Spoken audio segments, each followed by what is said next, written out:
एक शुभ सूचना ओडिशार समस्त सिने प्रेमी रही।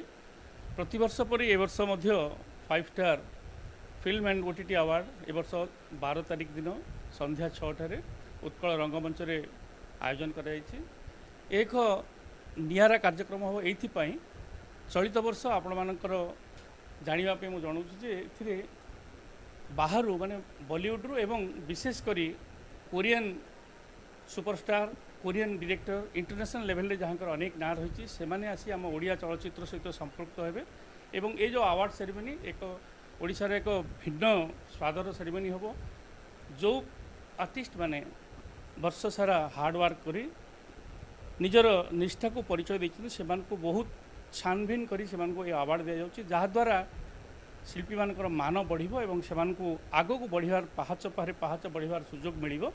यह हूँ 5 स्टार फिल्म एंड ओटीटी अवार्डर मूल लक्ष्य एवं या जो मैंने परिचालना कर भी चलचित्र सहित बहु पुराना संपर्क समस्त रही। तेणु आशा बांधबू ओडिशार समस्त श्रोता माने दर्शक माने बहु संख्यार आसतु एवं यह कार्यक्रम को सफल करतु।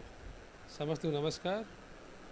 5 स्टार फिल्म अवार्ड ये वर्ष आम बहुत हाई लेवल कर प्लान करूँ। मुझे चाहिए आप ऑल मीडिया भाई मैंने सपोर्ट करूँ।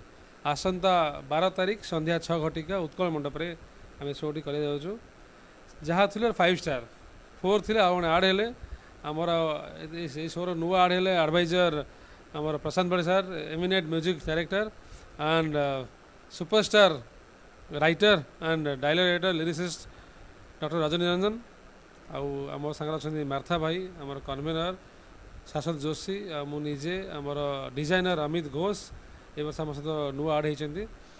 ये वर्षर कारण हूँ मुख्य आम शोर अफ्ताब शिवदर्शिनी और भोजपुर गुड़े स्टार आसुँच कोरियन स्टार आप देखिए शो ये वर्ष अलग लेवल शो हम आम अवार्ड शो आप लगे गोटे रियली गोटे बॉलीवुड शो होम बहुत चेष्टा कर शोटी भल करने निहाती भल हम।